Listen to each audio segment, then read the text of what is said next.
چوتھا دور جو رسول پاک علیہ الصلاۃ والسلام نے خبر دی، ثم کائن جبریۃ وعتوا وفسادا یستحلون الحریر والفروج والخمور۔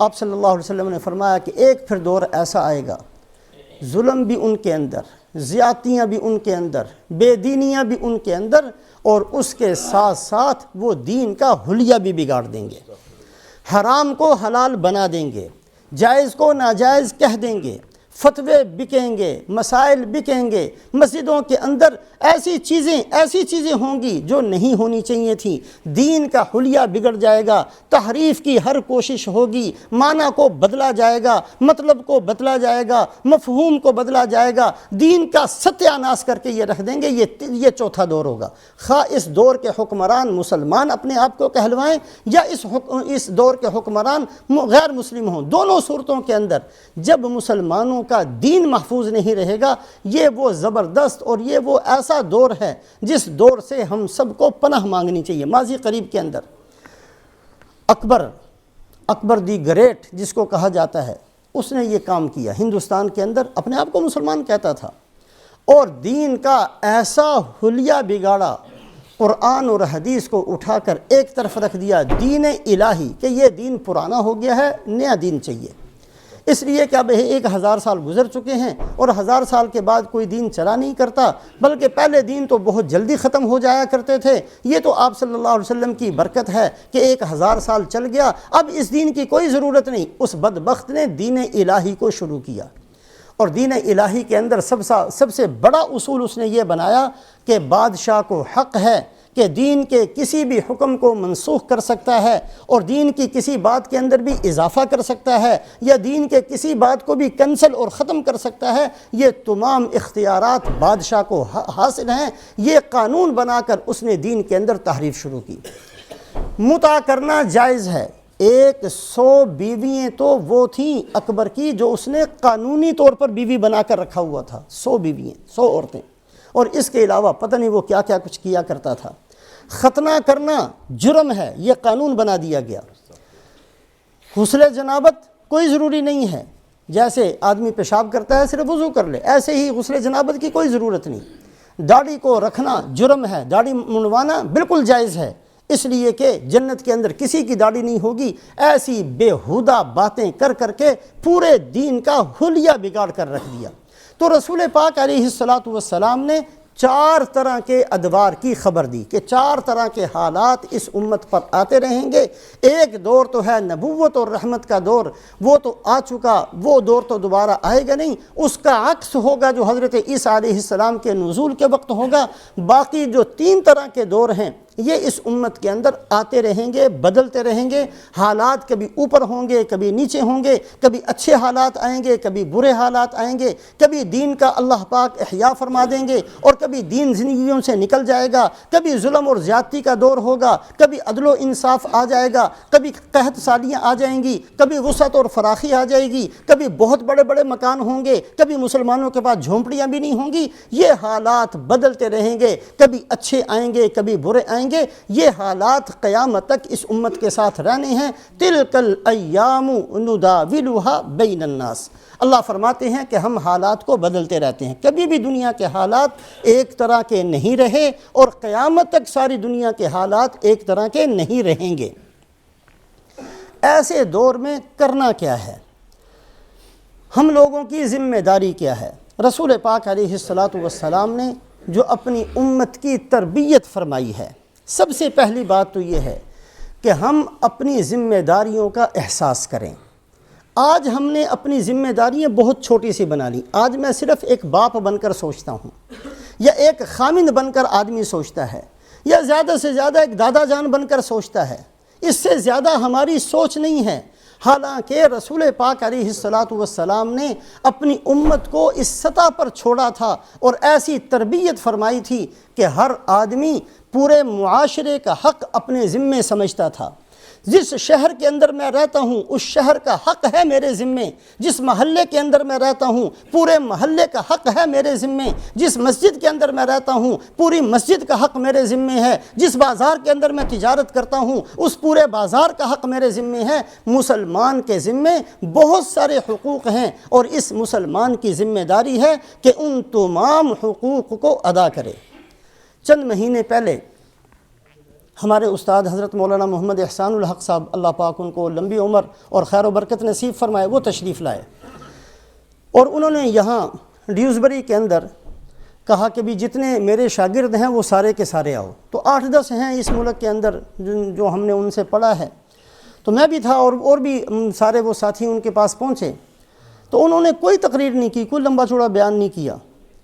رات کا وقت تھا، ہم سے کہنے لگے کہ اچھا ایک بات بتاؤ، اس ملک کے اندر تم لوگ آئے، اس ملک سے بہت سارے فائدے بھی اٹھائے ہوں گے، اس ملک والوں کے لیے تم نے کیا کیا؟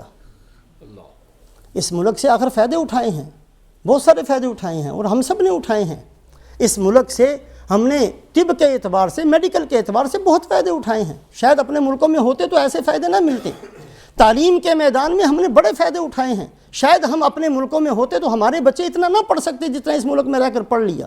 اس ملک سے ہم نے بڑے فائدے اٹھائے ہیں، اس ملک کے لیے تم نے کیا کیا؟ اس ملک سے فائدے بہت اٹھائے، اس ملک کے لیے کیا کیا؟ اور پھر اس کے بعد اسی موضوع پر چند منٹ کی بات کی کہ مسلمان کی ذمہ داری تو یہ ہے کہ وہ دوسروں کو فائدہ پہنچانے والا ہوتا ہے، دوسروں کا حق ادا کرنے والا ہوتا ہے۔ اگر کچھ نہیں کر سکتے تو کم سے کم اتنا تو کر سکتے ہو کہ رات کی تاریکی میں 2 آنسو بہا دیا کرو کہ اے اللہ اس قوم نے جو ہمارے اوپر اتنا احسان کیا ہے، اے اللہ تو ان پر احسان فرما اور اے اللہ تو ان کو ہدایت نصیب فرما، اور اے اللہ ان میں سے جس کی قسمت میں ہدایت ہے اے اللہ ان تو سب کو ہدایت نصیب فرما کر رسول پاک علیہ الصلاۃ کی امت اجابت میں ان کو شمار فرما کے اے اللہ تو ان سب کی بخشش کا فیصلہ فرما۔ تو مولانا احسان صاحب نے یہ بات بڑی تفصیل کے ساتھ ہمیں بتائی کہ ہر مسلمان کی ذمہ داری ہے کہ جس سے فائدہ اٹھاتا ہے کم سے کم کبھی تو اس کا تھوڑا بہت حق ادا کرے، نہیں کر سکتا کچھ سوچے تو صحیح، کوئی آنسو تو بہا لے۔ اگر ہم اس بات پر یقین رکھتے ہیں، حضرت ابراہیم علیہ السلام کو جب آگ میں ڈالا جانا تھا، نمرود نے بڑی زبردست آگ بنائی، ایسی آگ کہ اس کے اوپر سے بھی پرندہ نہیں گزر سکتا تھا، لکڑیاں اکٹھی کیں تو یہ فضا بنائی پورے ملک کے اندر کہ جو آدمی جتنی لکڑی دے گا اس کو اتنا ہی اجر و ثواب ملے گا، اور لوگ اپنی منتیں مانتے اے اللہ میرا فلاں کام ہو جائے میں بھی جا کر لکڑیاں دے کر آؤں گا۔ ایسی لکڑیاں اکٹھی ہوئیں اور اس کے بعد آگ جلائی اور وہ 7 دن تک آگ دہکتی رہی، اور اس کے بعد جب حضرت ابراہیم علیہ السلام کو اندر ڈالنا تھا فرشتے چیخ اٹھے اور فرشتوں نے اللہ پاک سے کہا کہ اللہ تیرا خلیل اور اس کے ساتھ یہ کیا ہو رہا ہے؟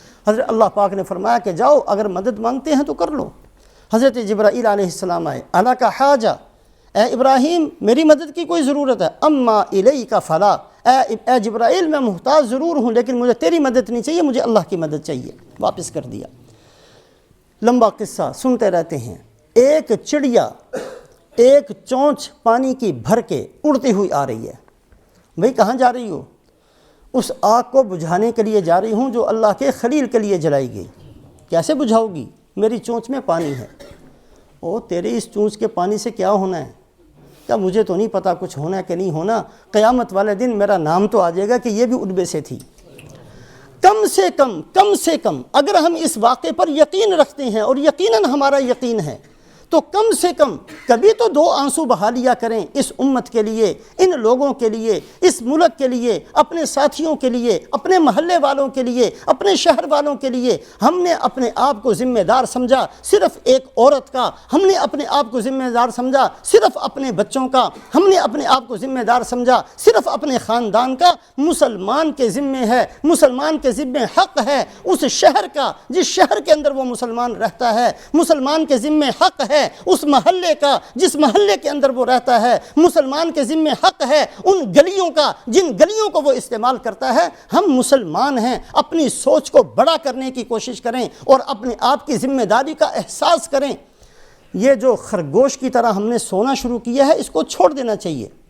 علامہ دمیری رحمۃ اللہ علیہ فرماتے ہیں کہ جانوروں میں سے صرف خرگوش ایک ایسا جانور ہے جو آنکھیں کھول کر بھی سو سکتا ہے، باقی جتنے جانور ہیں وہ سوتے ہیں تو آنکھیں بند ہو جاتی ہیں، خرگوش سوتا ہے تو وہ کھلی ہوئی آنکھوں سے بھی سو رہا ہوتا ہے۔ اسی طریقے سے آج ہم نے کام کر رہے ہیں پھر بھی سو رہے ہیں، ہم مسجد میں آ رہے ہیں پھر بھی ہم نیند کے اندر ہیں، ہم قرآن پڑھ رہے ہیں پھر بھی ہم سو رہے ہیں، ہم پورے دین پر چلنے کا دعویٰ کرتے ہیں پھر بھی حقیقتاً ہم سو رہے ہیں۔ یہ جو ہماری نیند ہے، یہ جو ہماری غفلت ہے، اس کو چھوڑ کر اور اس سے اپنے آپ کو نکال کر اپنی ذمہ داری کا احساس شروع کریں کہ ہمارے ذمے اللہ پاک نے بہت ساری چیزیں لگائی ہیں اور قیامت والے دن اللہ پاک کے ہاں حساب ہوگا۔ دین کی محنت کرنے والے اللہ پاک وہ تو ہم نہیں ہیں، لیکن اللہ پاک ان کے ساتھ ہمیں شمار کر دے، یہ اللہ پاک کی بہترین عادت شریفہ ہے۔ ایک حدیث پاک میں فرمایا کہ کچھ بندے بیٹھ کر اللہ کا نام لے رہے ہوتے ہیں، ذکر کر رہے ہوتے ہیں، ایک آدمی اس کو ان میں سے کسی کے ساتھ کوئی کام ہوتا ہے اور وہ اپنے کام سے اس مجلس میں آتا ہے اور آ کر جس بندے سے کوئی کام ہے اس سے اپنی بات کرتا ہے اور وہ جانے لگتا ہے، تو اللہ پاک فرشتوں کو کہتے ہیں کہ اس کو بھی انہی کے ساتھ شمار کر کے لکھ لو۔ فرشتے کہتے ہیں کہ اے اللہ یہ ان میں سے نہیں ہے، یہ تو اپنے کام سے آیا تھا، اس کی اپنی غرض تھی، اس نے بیٹھ کر کوئی تیرا نام نہیں لیا، کوئی ذکر نہیں کیا، کوئی دین کا کام نہیں کیا، یہ ان میں سے نہیں ہے۔ اللہ فرماتے ہیں میں بھی جانتا ہوں یہ ان میں سے نہیں ہے، ہؤلاء قوم لا یشقی جلیسہم، یہ ایسے لوگ ہیں کہ ان کے ساتھ بیٹھنے والے کو بھی میں محروم نہیں کیا کرتا۔ تو میرے محترم بزرگوں اور دوستوں، قیامت والے دن جہاں نام آئے ان بندوں کا جنہوں نے اپنی ساری جوانی خرچ کی ہو امت کی خیر خواہی میں، جنہوں نے اپنی ساری صلاحیتیں خرچ کی ہوں امت کی خیر خواہی میں، جنہوں نے ساری رات اٹھ کر اللہ کے سامنے آنسو بہائے ہوں، جب ایسے لوگوں کا حشر ہو تو ان میں اخیر کے اندر کہیں ہمارا نام بھی آ جائے کہ اس بندے نے بھی ایک رات کھڑے ہو کر یہ دعا مانگی تھی کہ اے اللہ امت پر رحم فرما دے۔ یہ اپنے آپ کو بھول گیا تھا اس وقت، اس کے اوپر غم کا غلبہ ہو گیا تھا کہ اے اللہ پوری امت کا کیا بنے گا، یہ سارے کے سارے مرنے کے بعد ان کی قبر کا کیا بنے گا، اور ان کی پل صراط کی زندگی کا کیا بنے گا، اور حشر کے اندر ان کا کیا بنے گا، اور جہنم میں اگر ان کا فیصلہ ہو گیا تو ان کا کیا بنے گا، یہ کیا کریں گے بیچارے، ان کا مجرم کون ہے، ان کی ذمہ داری کس پر ہے۔ اس بات کو سوچ کر اس بندے نے بھی 2 آنسو بہا لیے تھے۔ میرے محترم بزرگوں اور دوستو، اللہ ہمیں ان میں سے شمار فرما دے۔